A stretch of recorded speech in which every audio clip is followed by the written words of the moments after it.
Now I have to write what she tells me to write. Okay. What is she telling you to write? I realize everybody's And little moments That's our duty, in right? my life. But I don't want to write that stuff. Okay, well, what do you want to write? for example, DET coordinator, comes into our house and pulls out the windows out and screws all the furniture and kills it. Okay. You tell a teacher that, and they'll ask you, in all seriousness, should we send this child to the psychologist? And the answer is no, he's just a boy. He's just a little boy. All right?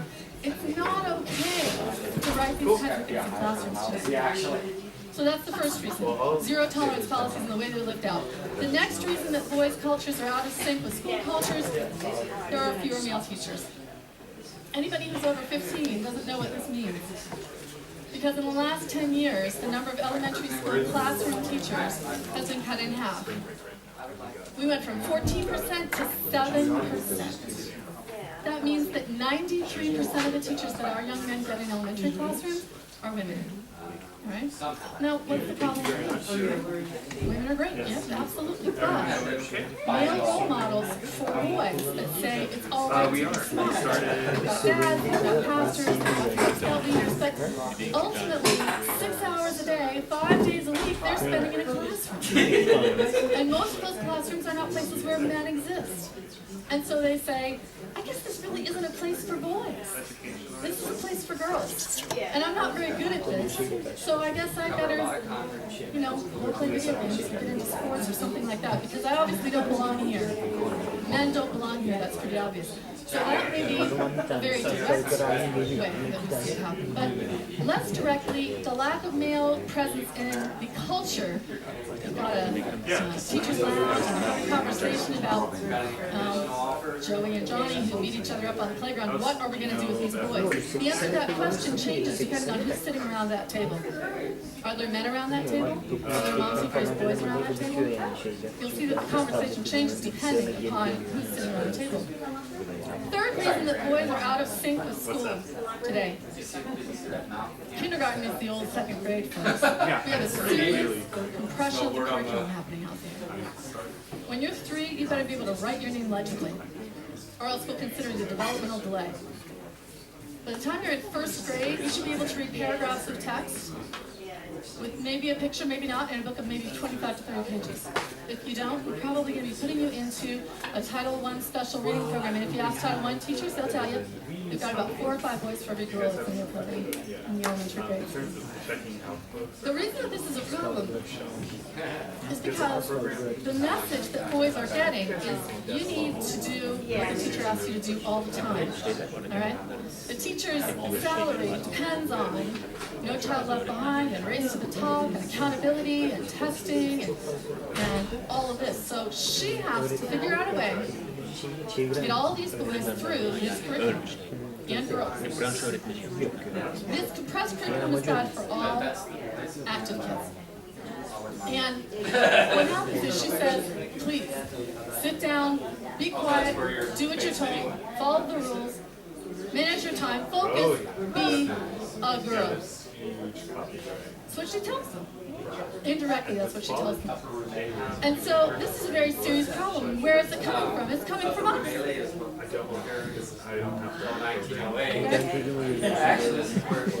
We want our babies to read when they are 6 months old. Have you seen the ads? The ads are out there? It's just a question of what's available. We want to live in Lake Wobegon where every child is above average. But what this does to our children is really not healthy. It's not developmentally appropriate, and it's particularly bad for us. So what do? We need to meet them where they are. We need to put ourselves into boy culture. We need to change our mindset of acceptance in boys in elementary school. More specifically, we can do some very specific things. We can design better games. Most of the educational games that are out there today are really flashcards. They're glorified drill and practice. They don't have the depth, the rich narrative, that really engaging video games have, that the boys are really interested in. So we need to design better games. We need to talk to teachers and parents and school board members and politicians. We need to make sure that people see that we need more men in the classroom. We need to look carefully at our zero tolerance policies. Do they make sense? We need to think about how to uncompress this curriculum if we can, trying to bring boys back into a space that is comfortable with them. All of those conversations need to be happening. There are some great examples out there of schools that the New York Times just talked about. A school recently, a game designer from the new school put together a wonderful video gaming school, right? But it only treats a few kids. And so this isn't really very scalable. We have to change the culture and the feelings that politicians and school board members and parents have about the way we accept and what we accept in our schools today. We need to find more money for game design because good games, really good games, cost money. And World of Warcraft has quite a budget. Most of the educational games do not. Where we started, my colleagues like Petner, Sean Bashaw, and myself, we started by trying to look at the teachers' attitudes and find out how do they really feel about gaming? What do they say about it? And we discovered that they talk about the kids in their school who talk about gaming in pretty demeaning ways. They say, oh yeah, they're always talking about this. They're talking about their little action figures and their little achievements or merit badges or you know, and they're always talking about this stuff. And they say these things as if it's okay, but if it were your culture, think of how that might feel. It's very uncomfortable to be on the receiving end of that kind of language.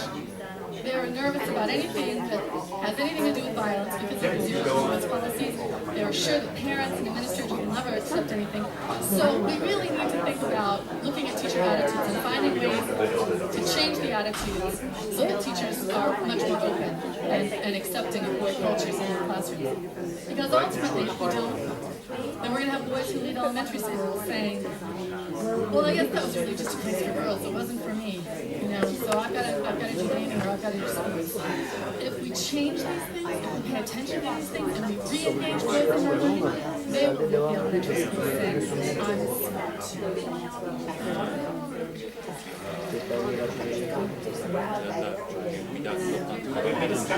Every library.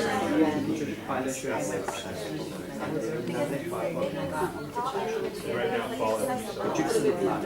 Belki başka bir şey vardı.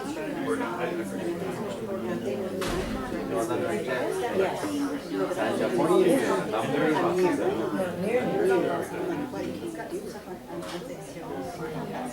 Yes, stop. And ask her to order some, try some meatballs.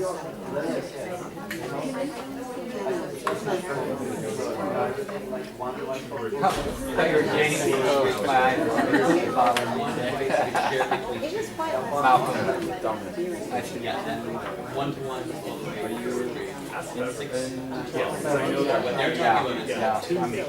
at a local international school here in Turkey. No, I'm here. Okay. They're talking about Like a nice. I want to see 4 to 1. You like Everybody has an iPad, phone, their computer, and Google Glass. I bet you it's like on the. It embedded.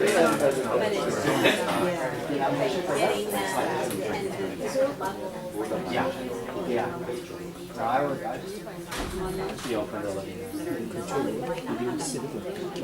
In here. It's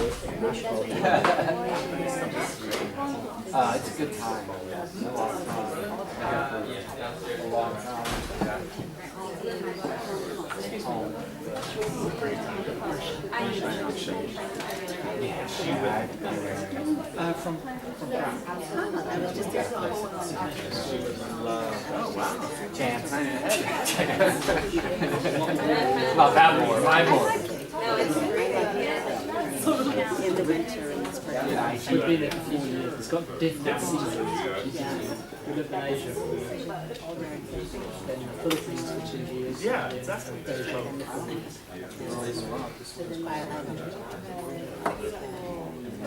another choice? There's interesting questions. Teacher training. Oh, I can guess what that one is. let's kind of talk about the path on the right. Because we are just as eager as the students. And a lot of For teaching, I would Just spell it out. Don't tell me your vision, what you want for the future, how you want to take the 21st century schools. Discussion 3, digitalized world Yeah. and neurobiology of learning. In terms of, you don't have to do for the library. Same place as where you came They from. shut down. everything was working. Exactly. Tell James, guess what that was about. That's what I really want to Well, that's good. Just noticing that my maps are backwards. So I think Ben Hill is in here. Ben, you're in here. Okay. So Ben Hill will be in here, and Setchalk is down in room 223. 12 years ago. Ben, if you want to get set up, Ben, welcome. Yeah. Technology integration in New Zealand. Do you have a computer in? So they had groups of people, Okay. and they got teachers who were, if you will, Yeah,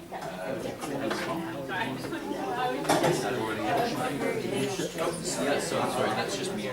we got an extra management and there is time to go and coordinate workshops at schools.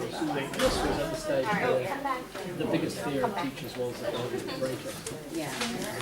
Finally, the answer is still the same, but you move on to something new. That's what I'm going to do right now. Ben's session.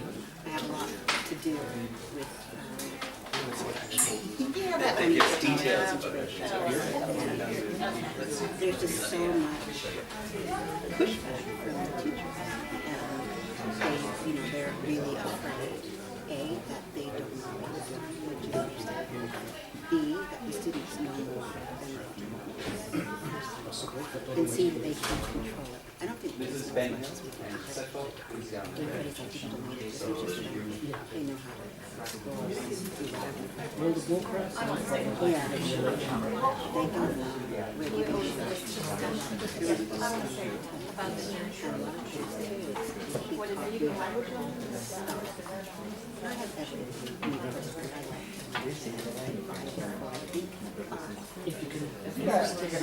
Well, let's get started. People might trickle in a little bit, but I'd like to introduce Ben Hill, who's coming in from Meth University, am I correct? Yeah, correct. And Ben is going to be talking about, he's going to present challenges and conceptual barriers encountered from the first preparatory program in Turkey to design a digital learning system. Yeah. Okay? Yeah. And so, thank you, Ben, for joining us. Thank you very much. Okay. Thank you for the opportunity to introduce MEF University and the program what we're trying to do. Let me start. This is the web page. You can check it up whenever you want. Other computer. Oh, that's fine. MEF starts over 40 years ago with, where is it? Here it is. With Ibrahim Arkan. He 40-something years ago, he was an educator and he started with dershanes. For those who don't work or live in Turkey, dershanes, extracurricular schools where students study for their exams. And down the road of these 40 years in the education business, they founded MEF National Schools, MEF International Schools. And after 40 years in the education, they decided to go into higher education by founding MEF University.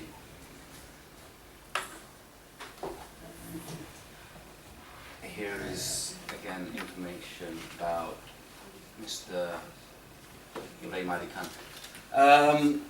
The rector is Dr. Shahin Muhammad. He was the rector at Istanbul Technical University, and now he has come to work with us at MEF University. The important thing is that both the holding, the board, comes from an education background, and also Mr. Dr.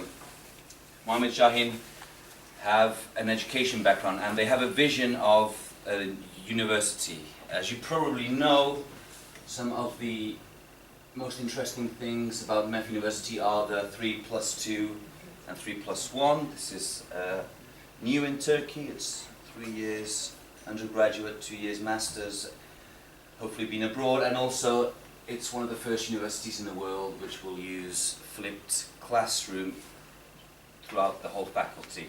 Who's doing the 3+2? We are. MEF, well, not us, but MEF University will do 3+2. Explain that further. Yes, you will do a 3-year undergraduate at MEF University, Okay. and then you can do a 2-year graduate program abroad. Okay. Again, we don't have students yet, as you probably know. We're going to open in September, so this 3+2 is still 3 years away from now. So I can't give you much detail about this, but it is a first in Turkey, like flipped classroom. I guess you're all familiar with flipped classroom, but the idea of that the content and delivery can be done outside, and then the questions and the productive tasks can be done inside the classroom. We will be located in our campus in Maslak, which is under construction. It's in a forest in the business center of Istanbul. It's part of a cultural complex. We'll have cinemas, cafes, shops, and a concert hall as well. The nice thing about having a campus which is being built actually, is that we have all these high-tech specifications already incorporated in the architecture and the design, so that there's not that limitations of walls and space that other schools and buildings have, hopefully. And let's go more specifically into our prep school program, English language preparatory program. I'm an instructor, will be an instructor, and also I'm a course designer. We also have Sally Gayford, who is here with me. She's also part of our team of 15 instructors who are designing the program. Because of the nature of our teaching language, we have decided to go for a blended teaching option. You're probably also very familiar with blended learning, where the assessments, the delivery of the knowledge, and the productive and the tutorials are both a blend of online and offline teaching. We are still assessing, we are still deciding which components and which percentages and how the grading will go of the online and the offline parts of the lessons. Do you know what CMS you're going to use? What course management system you'll use for that? I'm going to go into this right now. Okay. There's many things, but specifically related to technology, there's 2 things I want to talk about. The LMS, or CMS, and the authors and the publishing houses and the materials. Let's start with the LMS, or CMS. In my experience, I used to work for another university here in Istanbul as a prep teacher, and we had language management systems, we had a student information system. So I would sit down in my office, and I would open my Outlook, my Google Mail, the teacher resource webpage, student information webpage, the online campus webpage, the publishing house learning page. So I'd have all these pages, each one with individual passwords and individual codes, and then I would get all the information and then have to mix it all up and then deliver grades and deliver assessments. So when we started designing our program, we wanted to find a learning platform that could integrate this and could have a seamless feel. So we did a lot of research on different prep programs, different learning management systems, and what we found out is that they are, how can I say, more established companies who have online teaching and e-platforms, I don't know, Moodle or Blackboard. But there's new companies, new tech companies that are starting to appear who have products that work, they integrate all of this information into one platform. The problem is that they have the disadvantage of them being new, small, and they don't have the security in numbers like Moodle. They'll be like, oh, everybody uses Moodle, why don't you use Moodle for your courses? So we are going to probably take a risk and try other e-platforms for our learning. The other thing that we've been doing, again, we've only been working together for about 2 months. Do you know specifically which ones you're looking at? We know which ones we're looking at, but the decision will be made. We've presented what we want and what we like, and then this is part of the board will make a decision, because it's also about what you want, but also there's a financial side to Do you mind choosing. sharing which ones you're down to? Do you mind sharing that, or is that? It really depends on your needs. If you want, I can share it with you after, but I'm not here to advertise any company's name. So if you want, I can share it with you later.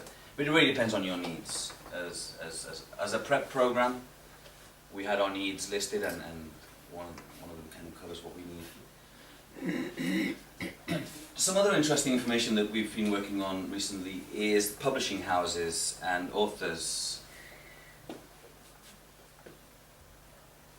Publishing houses and authors are aware of this change, the shift in technology in teaching, and they're aware that this is going to be a new business model, and especially the idea of customizing content to a specific classroom.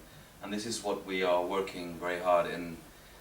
I don't know how many of you have taught English, but I'm sure you use course books for science and maths, and sometimes you feel more comfortable with some exercises from this book, but you like the way it's presented in this book, which you like also the pictures from this book. So we went to publishing houses and we asked them if we could choose little bits from each of their contents and mix it together. This is a very long discussion, and the other thing we wanted from the publishing houses is to avoid having links to our web pages. We wanted to get their materials and integrate it into our platform. So the students would see just one platform, and from one single platform they would be able to access mails, Twitter, learning apps, the contents, Google Docs, everything in one platform. That's what we're trying to do, hopefully.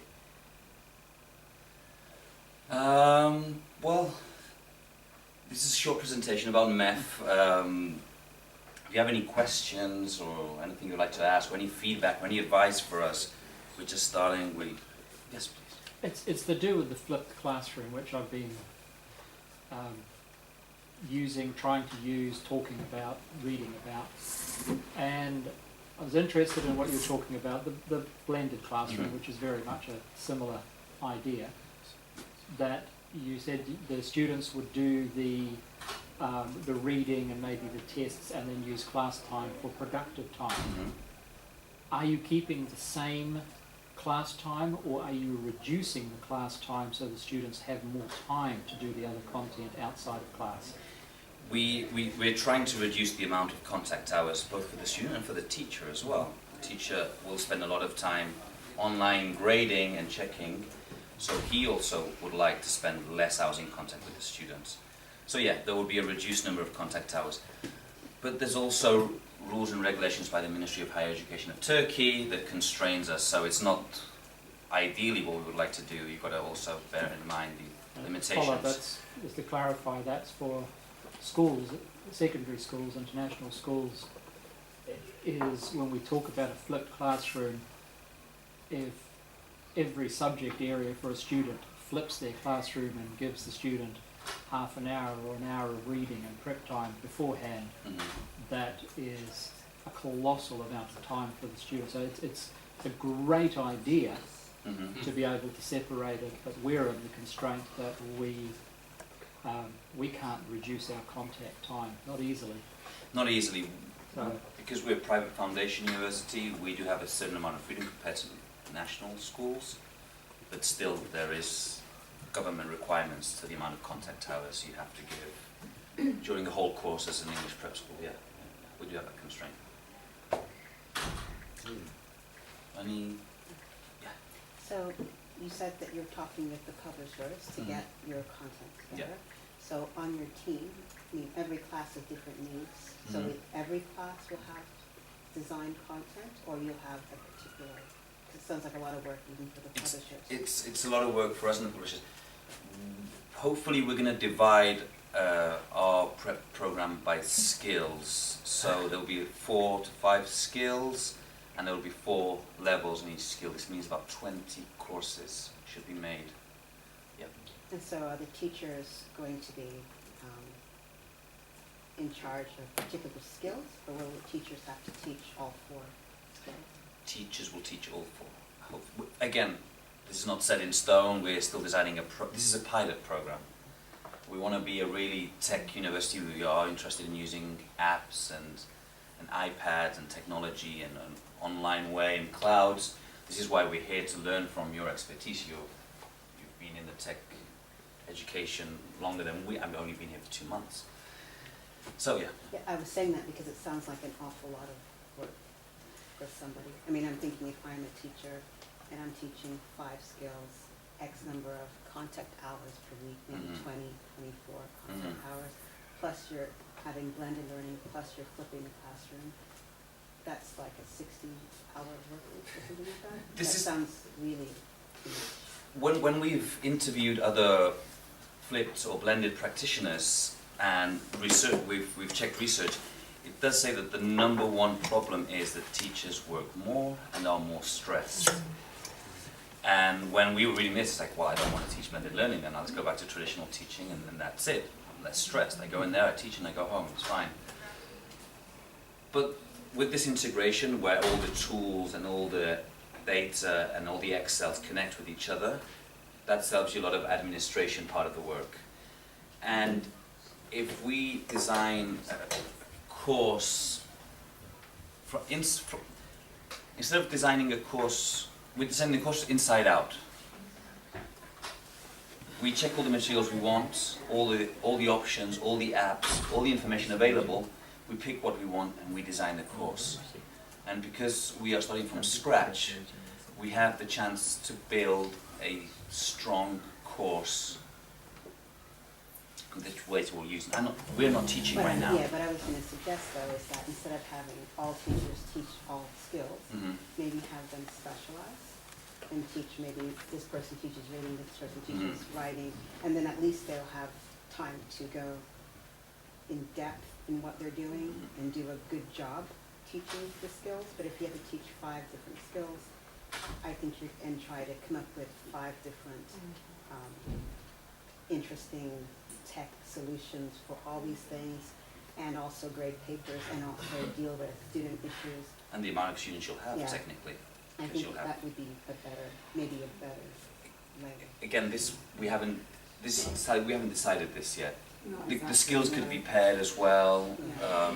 Teachers could only be teaching 3 classrooms, not necessarily will be teaching 5. So it's not. We are aware of this issue, and we're trying to fix it. But we also, English language teachers are used to teaching all the skills anyway. Yeah, usually we would teach them in a more integrated style, and we're splitting them up now. Yeah. But we're used to dealing with all of them individually. The other question I've sort of tangentially related is the idea of who owns the content that's produced. In the past, I produced content for resources for my class. They're usually on paper, or they're usually on things that were fairly disposable, and I could share them with a few people. Now, also going back to one of your comments earlier about video in the classroom, I presume that you would also you'll be recording the teachers so that the students could be, that's the idea of the blended classroom, that the students can review the lecture. Well, how much ownership, have you talked through or thought about how much ownership the instructor is going to have over what they have just recorded? This question hasn't come up. I think it's going to come up because it may happen that I actually give one day an absolutely brilliant lecture or lesson, and someone records it, and it's so good that other people do use it, which we often use, other teachers. That would have to go back to the hiring practice, though, I think, and the contracts. At the moment you sign that it belongs to the institution. I've signed quite a few contracts where it says everything that I make that's from that moment forward until I am gone is not mine. And that's one of the things when our school talked about recording as a routine basis lessons. I was one of the people that said I refuse to do that until you change the contract to say that under no circumstances will this institution ever profit from any of my work. Well, that's impossible to talk by law. But to record? No. Everything that's produced while we are working in an institution in Turkey Yep. belongs to that institution. That's the law that needs to change around the world. It's part of the law in New Zealand as well. Well, that's very hard to change. I- Including your personal conversations, everything that you do with a device that belongs to the company that you work at belongs to the company. That's why you have to buy your own device. Yeah. But with that said, I wonder how many times a school or university has gone after somebody later on and said, wait a second, you use that at our school, we own that, and now you've moved on to another school. Really? It does happen? But that isn't to protect the company, Really? that's to protect the people. Because if you do something wrong using that device, the company is responsible for everything that you do wrong. So you need to create all new material when you go to a new school. Yes, in theory. In theory, yeah. In practice, If the you're thing that you sharing create is video on good, YouTube, they for will go example, after it. If it's not But good, are then you they saying won't. that the institution is telling you that you have to make that YouTube video private and only accessible to some people? no, it's that they own it. Even if you've uploaded it as a public view video? Yeah. The institution, in your contract somewhere, it'll say that the institution owns it. If you profit from it, then you have to ask the institution's permission. If you get any sort of income stream from it. You can't actually do anything when you work for an institution without asking them for permission before you start earning elsewhere. That's And in you most can't do any contracts. other job. Sounds a little bit Well, I like, think, I'm not sure that whether that's going to affect us in the prep program so much, because as Ben said, we're kind of designing, the aim is to design using published materials from a publishing house and use those materials in the platform That's and your, adapt them. So they don't belong to us anyway, they belong to the publisher. and that's the big discussions you're having, is the publisher will be tying up legally the fact that they get a Whether revenue they stream own from it it. or whether they get the ownership of it. But I think that it's the next step is, as I think you mentioned, that the future of education is that private companies are looking to find out how they can monetize education. And in reality, the delivery of it is always going to come from teachers who prepare stuff. I can't remember if it was Harvard or Stanford that had a contract negotiation on MOOCs that teachers were saying, hang on a minute, you want me to present the perfect philosophy lecture, and then you're going to use that lecture forever for students. At what point do you no longer need me? And if I get replaced because you've used an image of me, am I going to have a income stream from it? And as it stood at the time, it was, no, you signed a contract saying everything you do, we have the right to record you, and it's ours. I think that's probably going to be more of an issue for the faculty. Yeah. Something that they need to have detailed in their contracts. Linda, did you want to?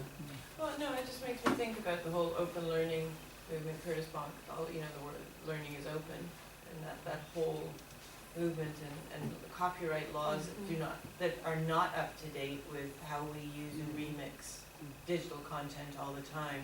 It makes me, I'm listening to the conversation, I think there's a disconnect between the laws, entrenched laws, and what practice, how it's evolving and changing, and there probably always will be a disconnect. I think, I don't know anything about Turkish law, but if the institution decided it wanted to enlist in Creative Commons going forward as a declaration of its intent to provide digital product for the common good, that might provide an interesting legal conversation. Well, in our institution, the company wants to own the content just because, our aim is to share everything. So they want to be able to share everything, and since they don't want to have an argument after with the creator, so they say that it's ours, so they will share it. I think every contract is slightly different too. Yeah. Because I'm thinking my contract doesn't actually say that. So They own it. they don't. By say law, that. they own it. In But fact. it's not in my contract. It doesn't matter. By But then law, if I use it, then they have to draft me in national court. I I can use it, yeah, I can use it in America, not in Of course. Don't present anything that great then. That's probably where we're all saying. You know, it's, But yeah, if you know that you can't use your good stuff, you know, you can only you don't use the stuff you don't care about, and then save your good stuff for your own like, publication. Because now, with how everything's going now, everyone is their own publishing company. Everyone can produce any content you want. So why should I present my best to my school or my company when I can save it for myself and have my own YouTube channel, have my own whatever, Google Right. Plus. Yeah, exactly. So I think schools have to also think about how they hire people and I guess how much intellectual or creative freedom teachers have going forward.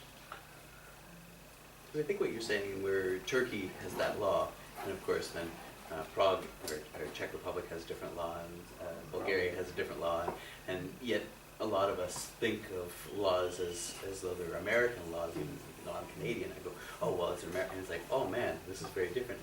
But then every law is enacted differently in every case, like you're saying, right? And it depends who's actually taking it and somehow twisting it to suit their benefits. That we go, okay, so.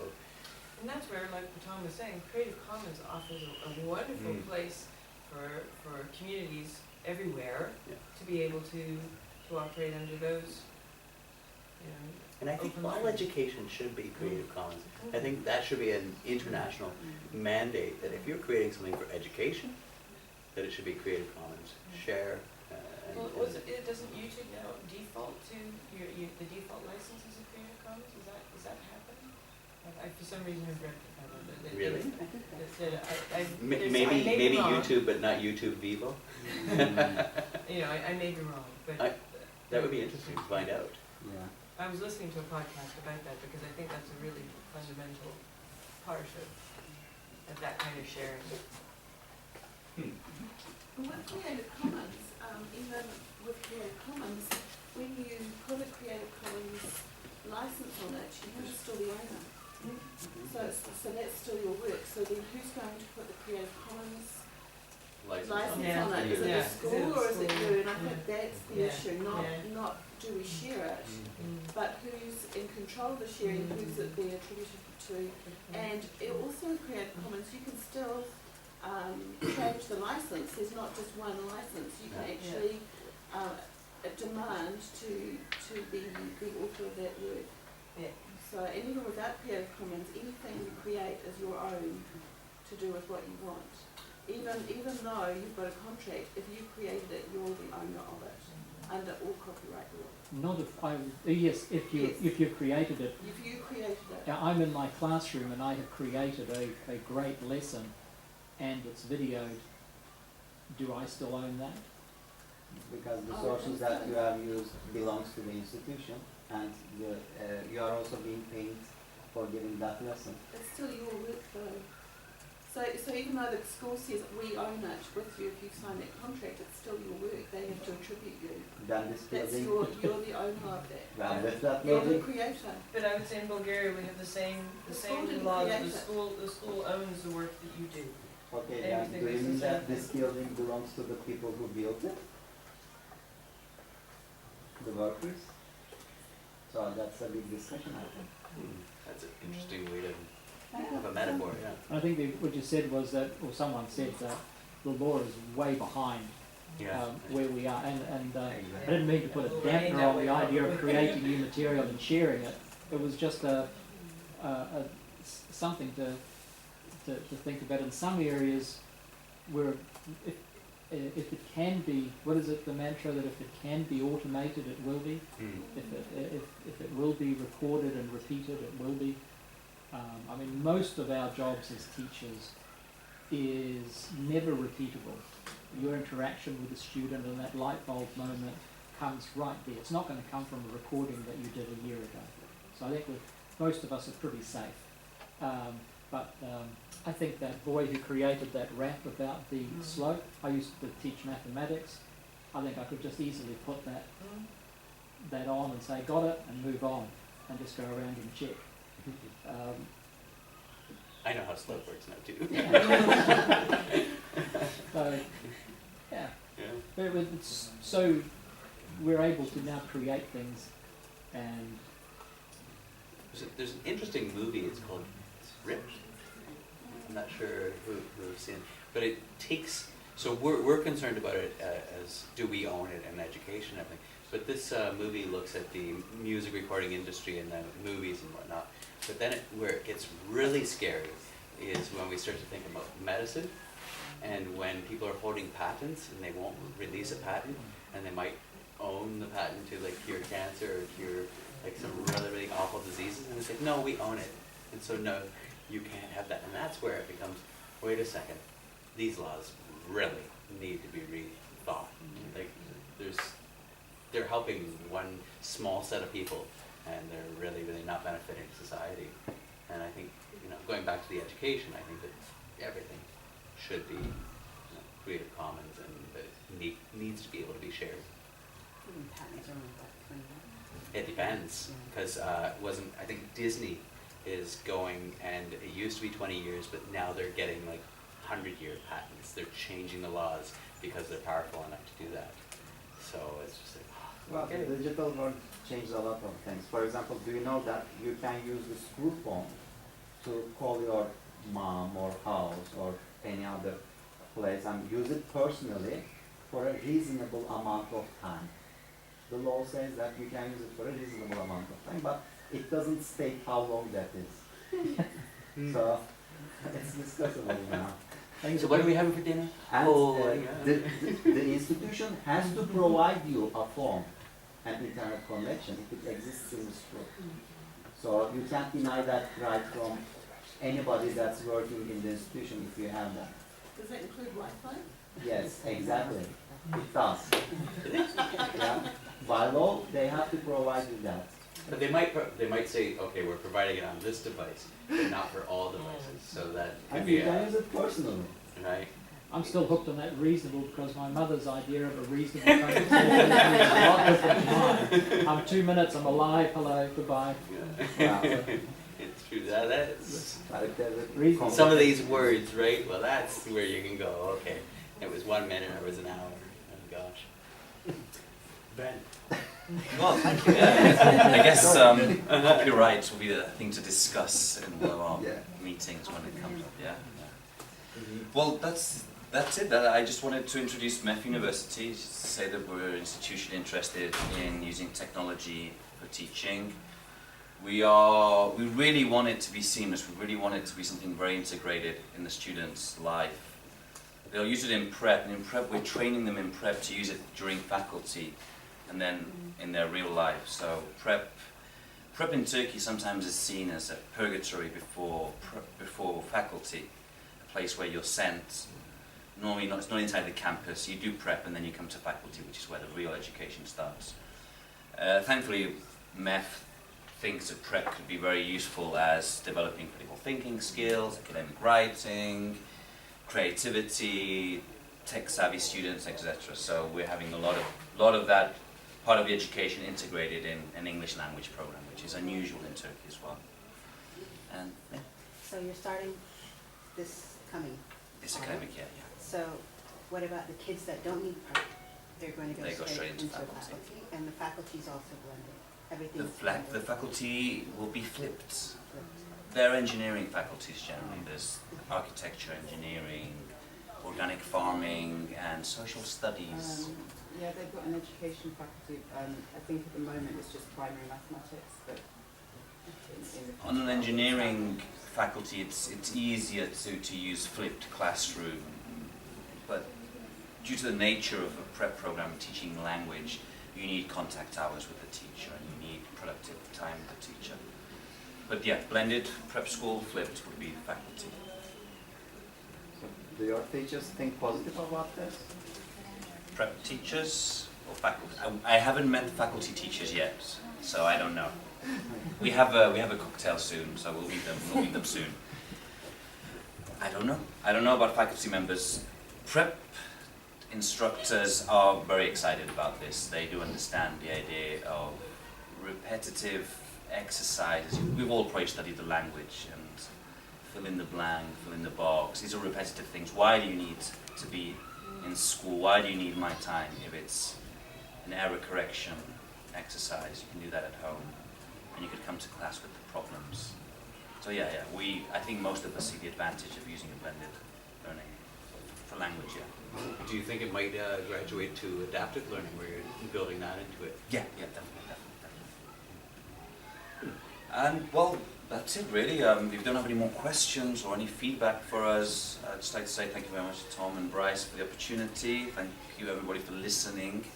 And it's great to hear about your opinions and expertise in the tech education world, I guess. Thank you, Ben. Well, thank you very much. It's now 25 after. At 12:30 is when we're supposed to have lunch. So when we do go for lunch, we just go down the stairs, and then when you get to the main floor, the entrance floor, you'll turn to your left and go down left again. And then we'll be using this, you'll see two cafeterias. We're using the smaller cafeteria. It's the staff cafeteria, a lot quieter. The students won't be in there. And you should just be able to go up. You can get your food, line up, and choose, this is a contentious issue, you choose one meat or another if you want meats, but you can't choose two. and then the salad bar should be over there. One other thing, when you do go to put your tray in, our cups are just tall enough that if you don't put your cup on top, somebody else might put a cup in and it'll knock over and it'll break. So just be careful that you put your cups on top. And the toilets as well are on the lower level, just when you turn to your right, just go down there. So we can just slowly but surely meander down. Again, your devices and everything should be safe in here. Okay. We'll see you back here in an hour. 45 minutes.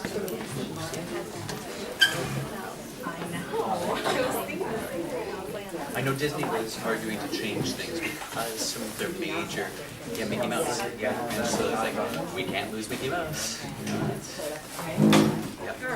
Tom, can we use the plug here? Sure. Yeah, there should be. We'll just charge the iPad. So. Okay, yeah, use any plugs that you see anywhere. He was also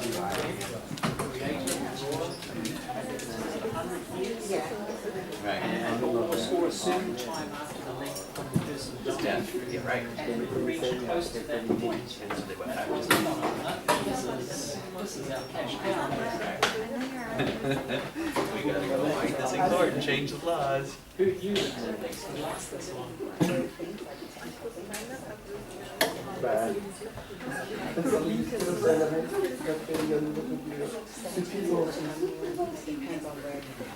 And it depends, right? In which country, and does that country actually recognize patents? Like, so I think Brazil, do they recognize the patents of right?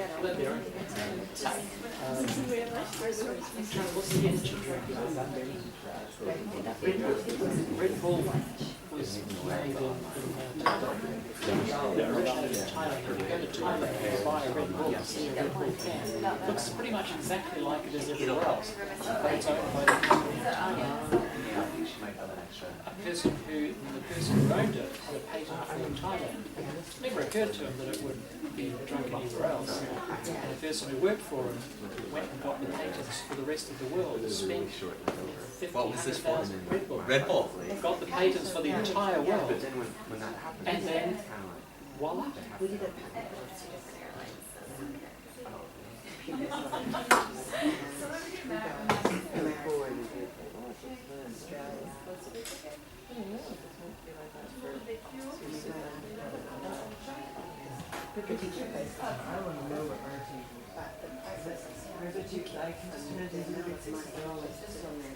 When I said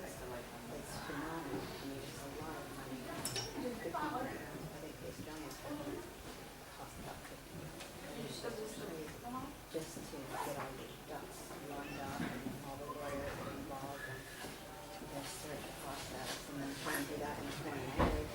And if you're trying to get it, it's just crazy. Well, if it's amazing, it's We didn't get it. We didn't bother. We did the first. first couple levels, but at the end, forget it. You're never going to recruit them. Never gonna make you some money. And also, what can you do? They're gonna copy your thing. So at least you can say, you know, Yeah. yeah. So lose-lose. Yeah, it is. It's And then interesting. it's only for 20 years. Exactly. From the start of the process. From the start of the Not process. from the start of the process. So 3 years getting patents, and then you'll know better than that.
Sorry.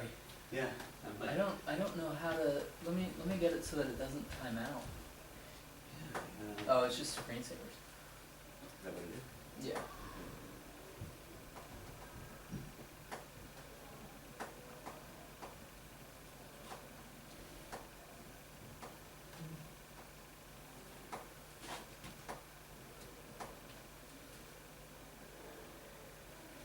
Okay. And do you want to turn that off for a second and just check if the iPad works okay? Yeah, sure. And just try it out for last thing. And there. Yeah.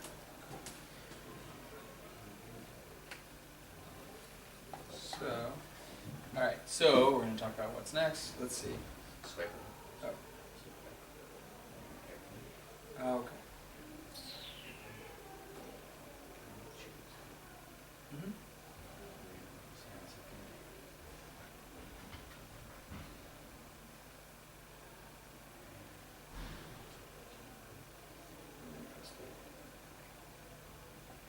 Okay, cool. Oh, oops. Google host. So we've got LTEN 14. So we're looking for hosts. We're always looking for those. Okay, cool. So we're always looking for hosts. And I'll write that down. So Okay. And then we're really like to get these back. So if you can give them to, let's see, who's them? Yeah. And then does anybody have any announcements to talk about before we go?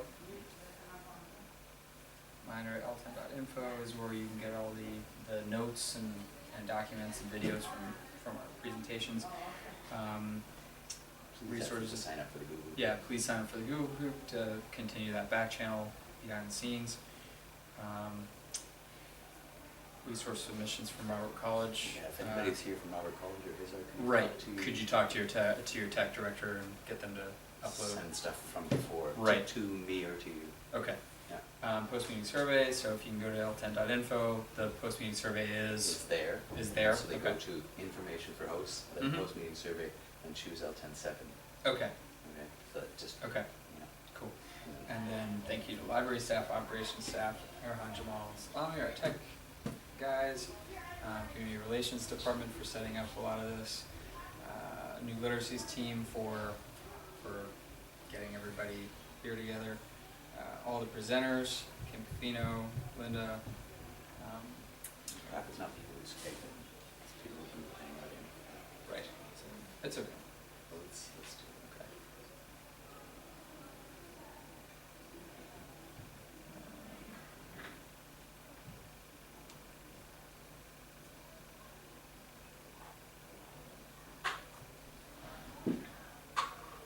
All right.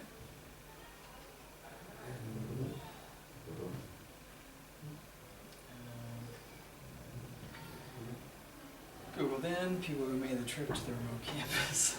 And then for dinner, the bus is going to be coming to pick us up, and we'll bring the people who are out of town to the June Valley Hotel at 3:30. We're going to meet there, quickly check in, and then be back on the bus at 5:45 so that we can. Do we have a bus? Yeah.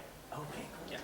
So that we can go back into Taxum and get some dinner by 6:30. Okay. Anybody else who wants to come, it's ABTL for dinner, and it's quite substantive. So we're not paying. No, we have to pay. Damn. Okay. Okay. Cool. All right. Okay, so just move that. This one gone.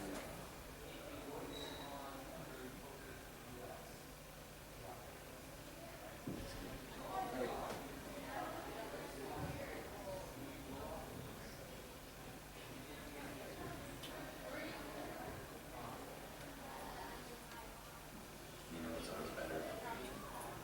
Yeah.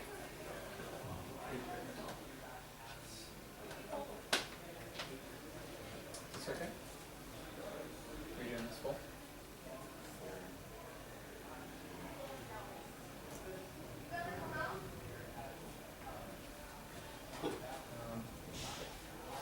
I'm just gonna check one thing. Okay, I'm gonna go for lunch. Okay. Thanks, Bryce.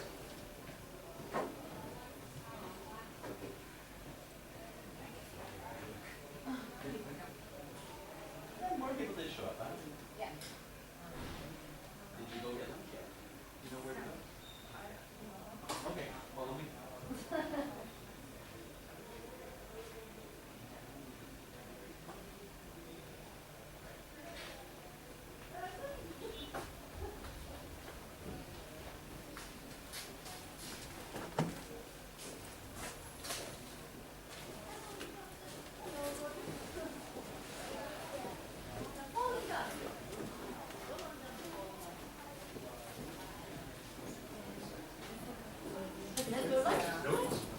Okay. All the way down. And down to lunch. Done. Thank you.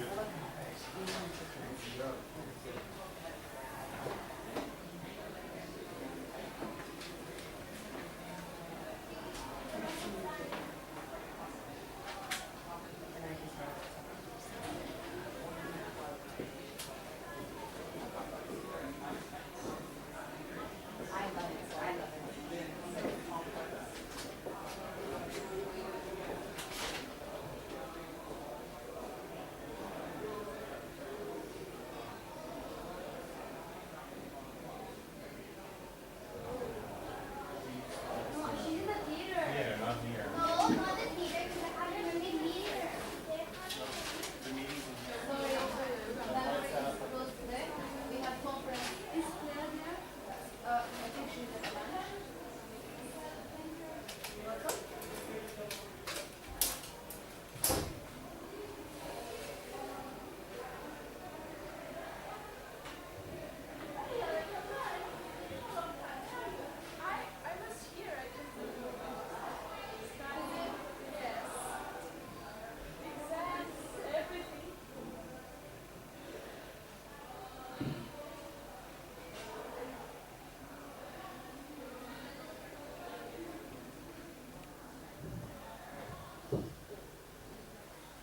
Sorry, library is closed. I have conference day. Okay?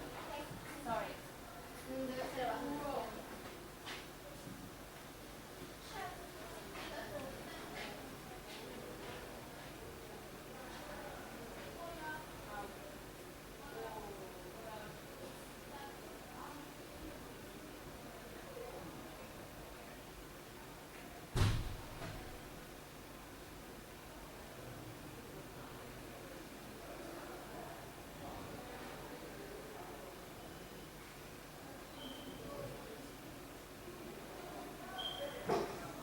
Kızım ya, aşağı fotokopi gitmem lazım. Şu